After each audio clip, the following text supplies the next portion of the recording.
Sir, Niranjan has something important to brief you. Yes sir, ജയപ്രതാപിനെയും പാറമട സുഭാഷിനെയും ചോദ്യം ചെയ്തതിൽ നിന്നും നമുക്ക് കൂടുതൽ വിവരങ്ങളൊന്നും കിട്ടിയിട്ടില്ല. അവർക്ക് പറയാനുള്ളത് മോറോലെസ് നമുക്കിതുവരെ അറിയാവുന്ന കാര്യങ്ങൾ തന്നെയാണ്. But there is one development. Tell me. സ്വന്തം നിരപരാധിത്വം സ്ഥാപിക്കാൻ ശ്രമിക്കുന്നതിനിടയിൽ പാറമട സുഭാഷ് 2 പ്രാവശ്യം എന്നോട് പറഞ്ഞു, സാർ വേണമെങ്കിൽ എന്റെ കോൾ ലിസ്റ്റ് പരിശോധിച്ചോളൂ. That made me curious. So ഞാൻ അയാളുടെ കോൾ ലിസ്റ്റ് എടുത്തു. സൈമണുമായി ഒരുമിച്ച് വണ്ടിയിൽ കയറി പുറപ്പെട്ടതിന് ശേഷം കൊല നടക്കുന്നവരെയുള്ള ഏതാണ്ട് 45 മിനിറ്റുകൾക്കുള്ളിൽ സുഭാഷ് മൊബൈലിൽ ബന്ധപ്പെട്ടിരിക്കുന്നത് ജയപ്രതാപിനെ മാത്രമാണ്. തമ്മിൽ വഴക്കുണ്ടായപ്പോൾ സൈമൺ തന്നെ വണ്ടിയിൽ നിന്നും ഇറക്കി വിട്ടു എന്ന് പറയാൻ. ഇവിടെ എനിക്ക് മറ്റൊരു സാധ്യത തോന്നി. സൈമണുമായി വണ്ടിയിൽ കയറിയുടൻ സുഭാഷിന് ആർക്കെങ്കിലും ഒരു മെസ്സേജ് നൽകണമെങ്കിൽ അതിന് മറ്റൊരു മാർഗമുണ്ട്. A very usual method. ആരെയാണോ അലേർട്ട് ചെയ്യേണ്ടത് അയാളുടെ ഫോണിലേക്ക് ഒരു മിസ്ഡ് കോൾ കൊടുക്കുക. ഡയൽ ചെയ്ത് 1-2 റിങ്ങുകൾക്കുള്ളിൽ കട്ട് ചെയ്യുന്ന കോളുകൾ കോൾ ലോഗിൽ ഒരിക്കലും റിഫ്ലക്ട് ചെയ്യില്ല. പക്ഷേ സെൽ പ്രൊവൈഡർ സെർവറിലെ ലോഗ് ഫോൾഡറിൽ 14 ദിവസം വരെ അത്തരം ഡേറ്റ അവൈലബിൾ ആണ്. സുഭാഷിന്റെ സെല്ലിന്റെ ഒരു ഡീറ്റെയിൽ ലോഗ് സൈബർ സെല്ലിൽ നിന്നും നമുക്ക് ലഭിച്ചിട്ടുണ്ട്. Page number 3 in the folders. സൈമണുമായി യാത്ര തിരിച്ചോടൻ കൃത്യം 1:21 അവൻ 9946509770 എന്ന നമ്പറിലേക്ക് ഒരു മിസ്ഡ് കോൾ കൊടുത്തിട്ടുണ്ട്.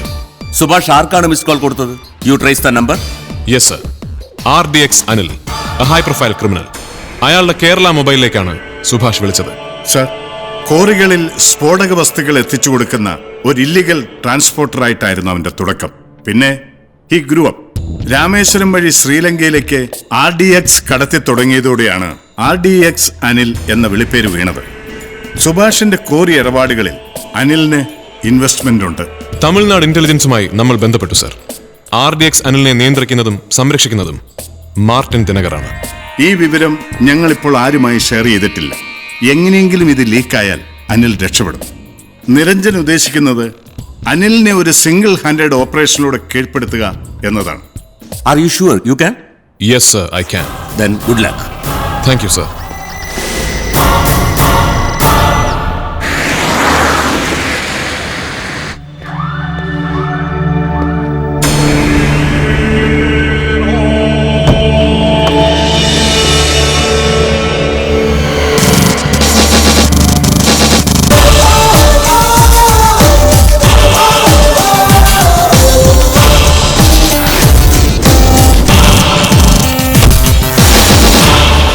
You are taken. Come with me.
നീയും RDX അനിൽ എന്ന ഇവനും തമ്മിൽ എന്താ ബന്ധം?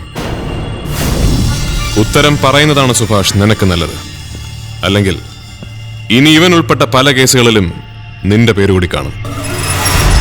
ഞാൻ പറയാം സാർ, ഞാൻ കോറി ബിസിനസ് തുടങ്ങിയപ്പോൾ ലൈസൻസ് ഇല്ലാതെ വെടിമരുന്ന് എത്തിച്ചു തന്നിരുന്നത് അനിൽ ഭായി ആണ്.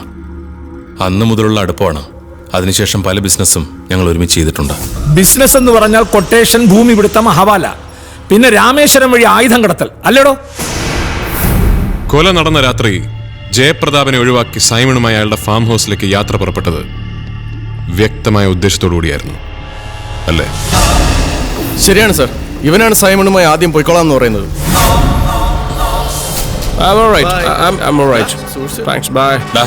ഞങ്ങള് ഭായിയുടെ ഫാം ഹൗസിൽ പോവാ. നീ ഇവരെ വിട്ടിട്ടങ്ങ് വന്നാ മതി. ബൈ മച്ചാ, ഞാൻ തന്നെ ഓടിക്കും. Okay, bye bye. സൈമണുമായി യാത്ര പുറപ്പെട്ട ഉടനെ നീ ഇവനൊരു മിസ്ഡ് കോൾ കൊടുത്തിരുന്നു. എന്തായിരുന്നു അതിന്റെ പിന്നിലെ ഒരു പ്ലാനിങ്? നീ ഒന്നും പറയണ്ടടാ, ഇവന്മാരൊരു പുല്ലും ചെയ്യില്ല.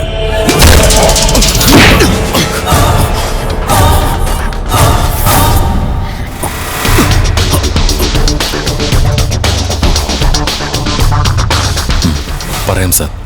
ഞങ്ങൾ പുറപ്പെട്ട വിവരം വഴിയിൽ കാത്തുനിന്ന് അനിൽബായി അറിയിക്കാനാണ് ഞാൻ മിസ് കോൾ കൊടുത്തത്. പിന്നീട് നടന്നത്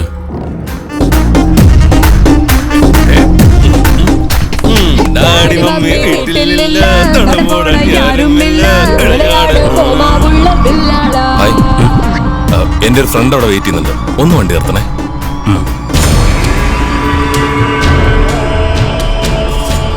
ആ അതെ.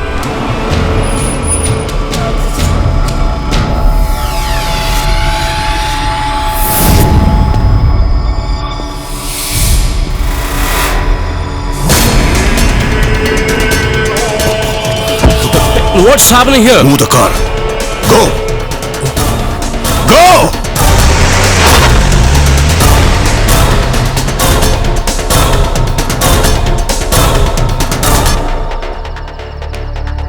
ഹലോ ജയ്, നീ പുറപ്പെട്ടോ? ആ, ഞങ്ങളൊന്ന് ഉടക്കി. അവന് വണ്ടി നിറക്കി വിട്ടു. ഞാൻ വഴി തന്നെ നിൽക്കുക. Come fast. ഓക്കെ. നീ തന്നെ ഏർപ്പാടാക്കിയ ജോഷുവയും സംഘവും ഏതാണ്ട് 1.5 കിലോമീറ്റർ അകലെ കാത്തു നിൽക്കുന്നുണ്ടായിരുന്നു, ശരിയല്ലേ? ശരിയാണ് sir.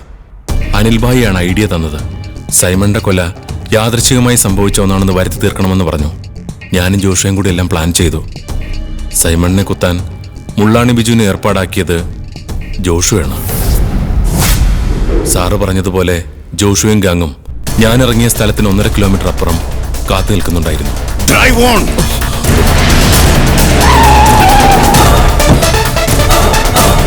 Hey, Brian, what's wrong with you? Leaving.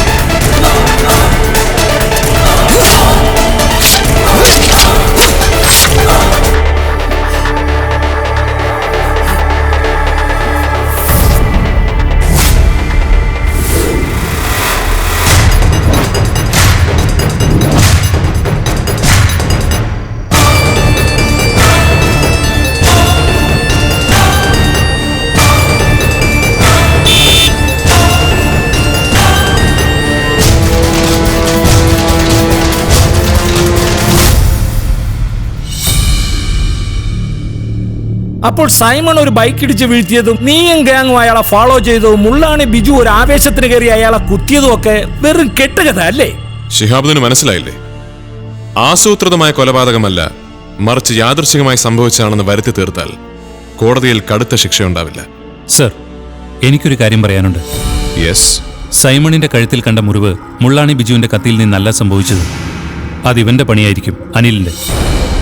ജോഷുയ്ക്ക് പണി പാളിയാൽ ഉണ്ടാകാവുന്ന റിസ്ക് ഒഴിവാക്കാൻ വേണ്ടി നീ ആദ്യം സൈമന്റെ കഴുത്തിൽ കുത്തി, പിന്നീട് യവന്മാർക്ക് ഇട്ടുകൊടുത്തു, അല്ലടാ? ശിഹാബുദ്ദീൻ സാർ, സൈമന്റെ രക്തക്കറ നമ്മൾ വണ്ടിക്കുള്ളിൽ കണ്ടത് മുൻ സീറ്റിലല്ല, പിൻ സീറ്റിലാണ്. ഇനി എത്ര വളച്ചൊടിച്ചാലും നിനക്ക് ഈ കേസിൽ നിന്നും രക്ഷപ്പെടാൻ പറ്റില്ല. നിന്നെ ഞാൻ പൂട്ടും. അതുകൊണ്ട് പറയടാ, സൈമണെ വണ്ടിയിൽ നിന്നും വലിച്ചിറക്കിയത് പിൻ സീറ്റിൽ നിന്നല്ലേ? അതെ സാർ. പിൻ സീറ്റിൽ നിന്ന് ഞാൻ പിടിച്ചിറക്കുമ്പോൾ അയാളുടെ കഴുത്തിൽ നിന്ന് രക്തം ഒഴുകുന്നുണ്ടായിരുന്നു. ഞാൻ പറഞ്ഞ പ്രകാരം മുള്ളാണി അയാളെ വീണ്ടും 3 തവണ കുത്തി. സോ സുഭാഷ് ഇറങ്ങിയ സ്ഥലം മുതൽ ജോഷുവ കാത്തുനിന്ന സ്ഥലം വരെയുള്ള യാത്രക്കിടയിൽ സൈമന്റെ കഴുത്തിൽ ഒരു മോർട്ടൽ വൂണ്ടുണ്ടായി. നീ സൈമണെ വണ്ടിയുടെ പിൻ സീറ്റിൽ കിടത്തി വണ്ടി ഓടിച്ച് ജോഷുവയും സംഘവും കാത്തുനിന്ന സ്ഥലം വരെ എത്തി. അവിടെ മദ്യലഹരിയിലായിരുന്ന മുള്ളാണി ബിജു സൈമണെ വീണ്ടും കുത്തി.